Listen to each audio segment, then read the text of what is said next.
Welcome to Could It Exist in Real Life, where phoning home does not require an umbrella and a record player.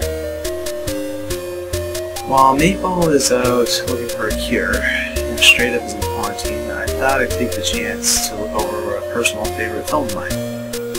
This is the story about a traveler that fell from the heavens.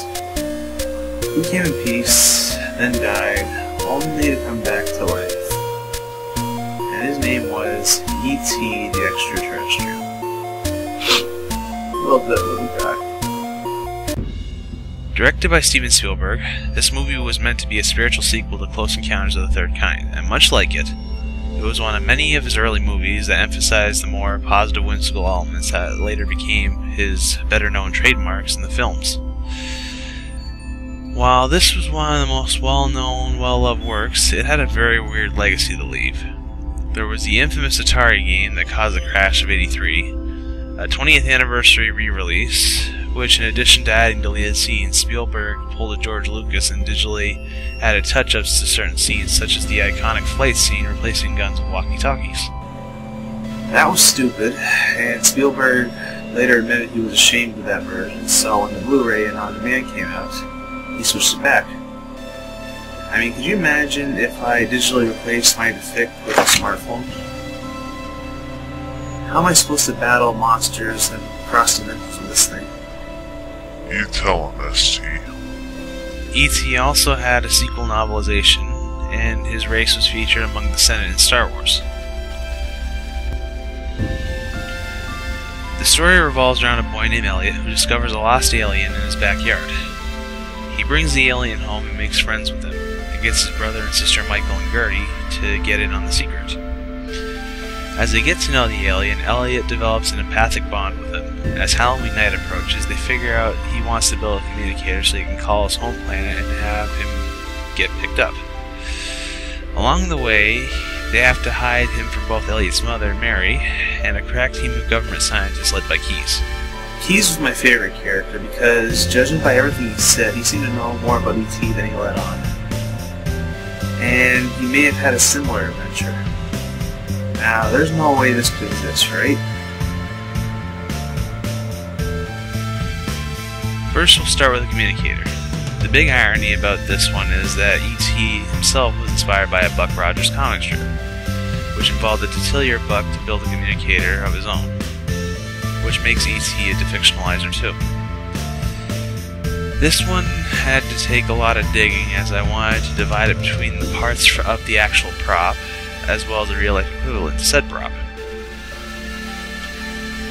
According to Hackaday, the following parts are required to make the prop: one speak and spell toy, one record player, one pair of children's walkie-talkies, how ironic, one circular saw blade, one 8-panel umbrella, one wooden coat hanger, one tin coffee can specifically chock full of nuts, one fork, one butter knife, one package of bobby pins, one roll of aluminum foil, 2 safety pins, 2 eye hooks, one 6-volt lantern battery, one 9-volt battery, and one pack of 4C batteries.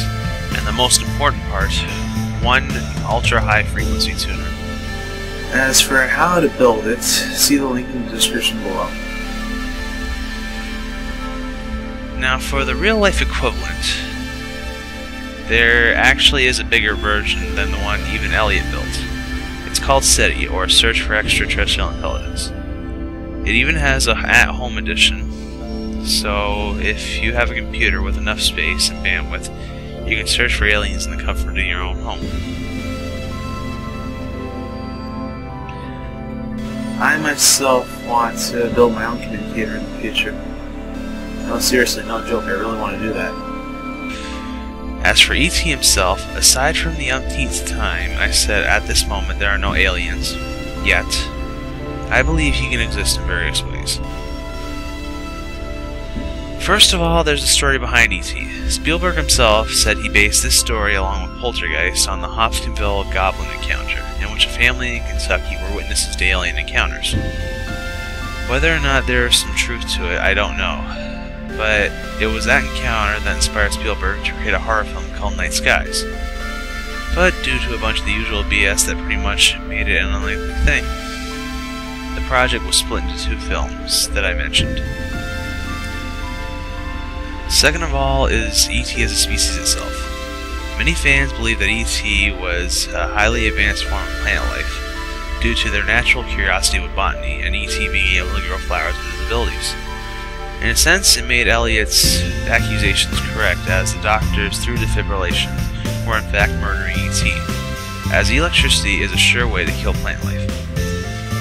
However, judging by one scene, I come to believe that's only half true. One of the most overlooked parts of E.T.'s anatomy is that he has a glowing heart that emits a tone that sort of sends a signal between nearby members of the race. The only thing that has been known to glow and emit a tone naturally is crystals. So that would make E.T.'s race a hybrid between crystal and plant. Since most crystals are made from minerals, that is likely the case, as most plants can absorb certain nutrients from the minerals around them.